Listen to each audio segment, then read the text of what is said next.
Welcome back to Outdoors with Larry Ray on ESPN 790 AM. Brought to you proudly by Tennessee Wildlife Resource Agency, Barton Power Sports, Sportsman's Warehouse, and Best Care Home Services. Hey, good Saturday morning. Welcome back to Outdoors with Larry Ray on ESPN 790 as we roll into our 17th year on the air. And this being normally open mic Saturday. It's 7:15 already. It's 7:15 already. Mercy. It's amazing. Tomorrow morning it'll be a lot lighter than it was today when I met my two buddies here, Daryl and Daryl. That's Gene Smith and Dave Gabbert, brother Daryl and Daryl. And, of course, Greg Ratliff is our show producer. But it was the dark when we got here this morning, the dark side.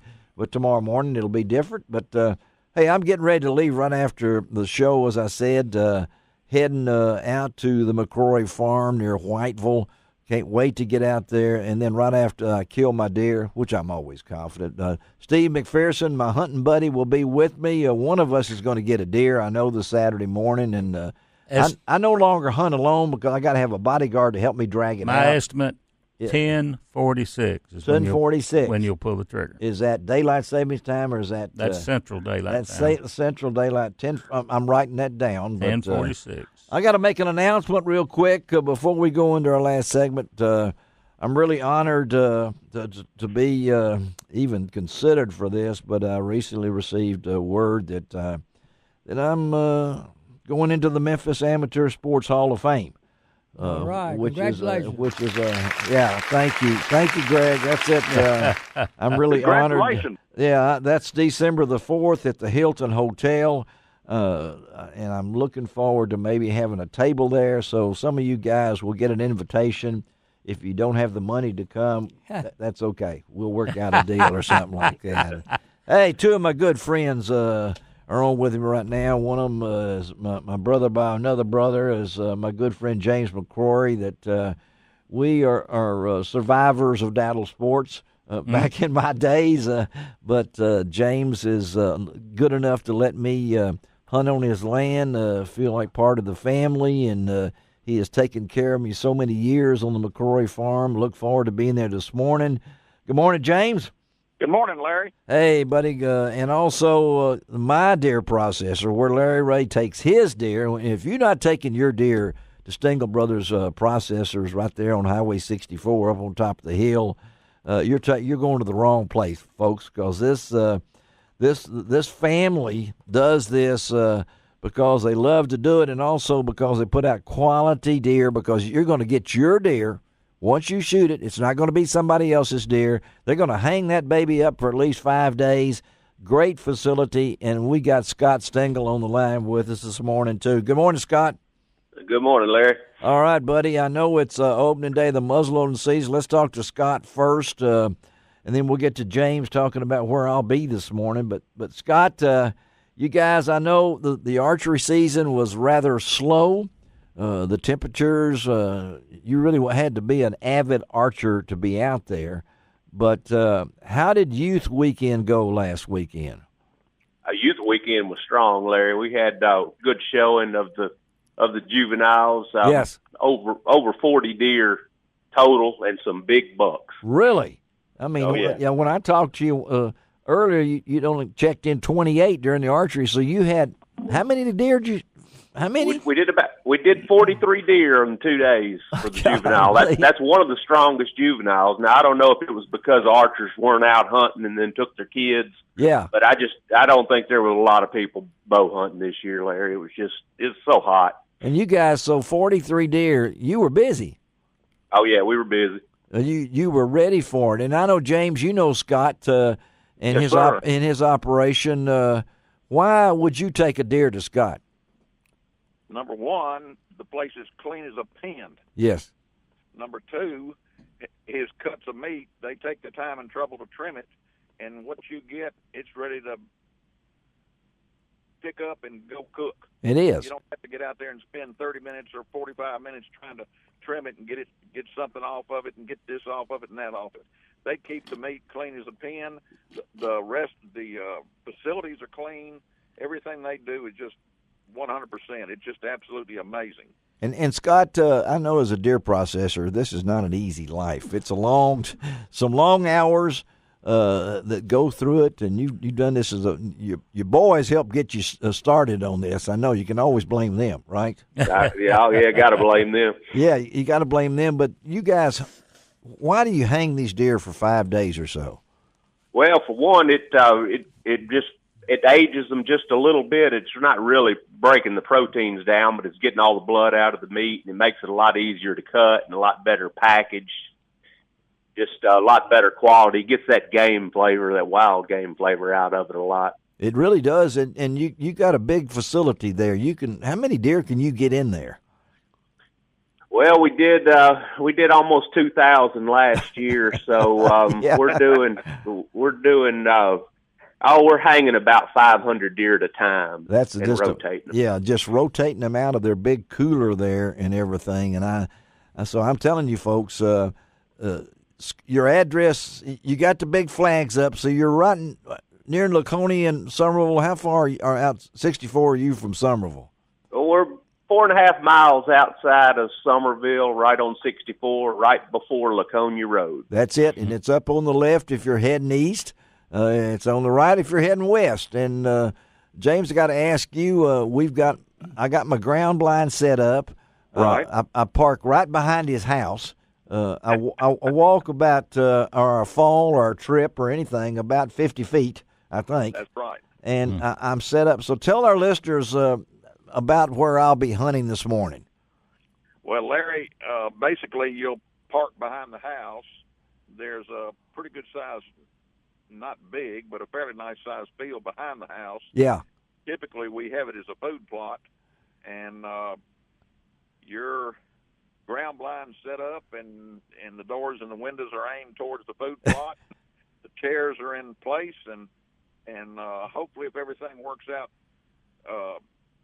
pretty well, off and on all day long, we have deer walking out of the woods. They don't just come out at daylight or just come out at dark. I mean, they're coming out, and this is right behind James's. I don't know how big that field is. Is it an acre or? It's about an acre, yes, sir. Yes, and it's about 125 yards to the end of the field, and they've been walking back and forth. Right now, I'm getting nervous just thinking about it, because there's deer in there, and you're looking at me like you got deer in the headlight. I'm just glad you're going while it's after the show while it's light, so you don't stumble between your truck and the blind. Oh, you're worried about me stumbling? Yeah, in the dark. I think the only time I've stumbled was trying to get into Scott's business with my deer up there. Trying to do that. Scott even fixed my trunk lid one time for me. So, how many deer processors will go out and help you fix your truck? Well, I got a question for Scott. Not only the process, the byproducts, the hides, yes, and as the old timers, the tankage. The tankage. You used to have the tankage. I haven't heard that in a long time. The dog. They use that in processing a lot of pet food and stuff. Do you have buyers that come and get the byproducts from the? We do the hides. We've had some people dabble in smoked bones. All the vets they discourage the smoked deer bones because they splinter so bad. Uh-huh. Right. So I've kind of got out of that, but the hides most definitely. We salt our hides and we collect them from several other processors in the area and sell them to a fella that sells them to China to make gloves. Is that something? Yeah. Isn't that something? And then Scott's facility is not just deer processing. You got some goodies in there too, don't you? Oh yeah, we got the bubble blades, and we dabble in the redneck stands. They've been hard to get this year, but they just sell as fast as we get them. But there's a little bit of everything. We sell the solo skiff, which is a one-man kayak. Yes, with the motored kayak. But just a little. You got Yetis. You got some coolers in there too. I mean, we don't do the Yeti line anymore. They got a little bit too big for us. I don't blame you. I don't blame you. But you have other equipment, knives. I think you got some knives in there. Right. Some other things, and you do have summer sausage. You got sausage too, don't you? Oh yeah, we do a sausage line. Now this time of year it's hard for us to do it, but we do a beef and pork sausage line, and we do jerky also. Yeah, I remember when Scott we got hooked up, and James told me about Scott, and he came in here in the studio.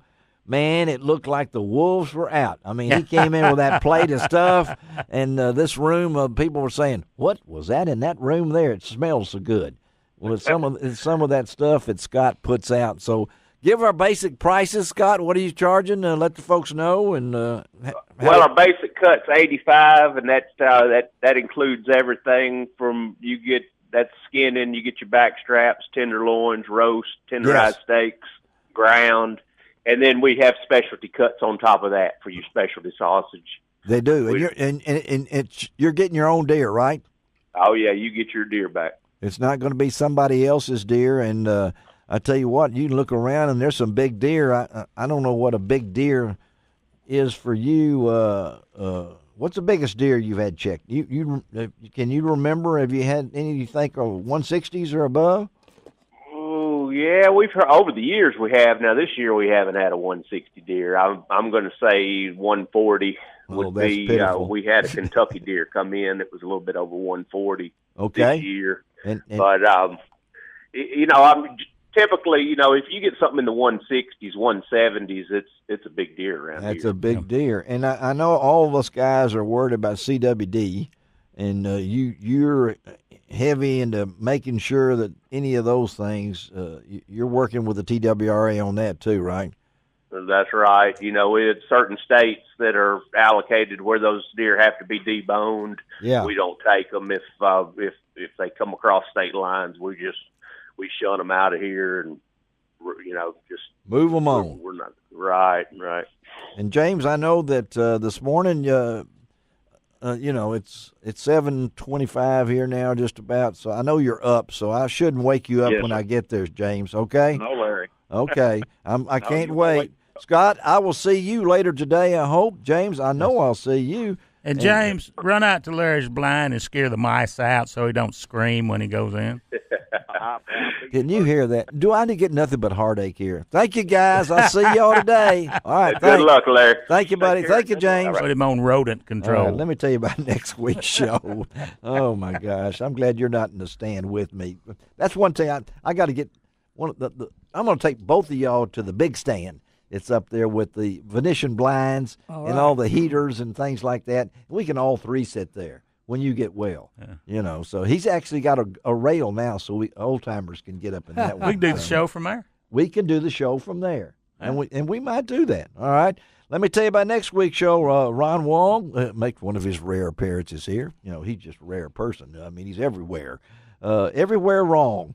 And Bill Cooksey will be in our studio next week, and we're going to talk to Ronnie Capps. You've heard of Ronnie Capps, haven't you? Yeah. He may be retired. He's fixing to. He's fixing to. Fixing to, as they say. Is that a? That's like tankage. That's a tankage.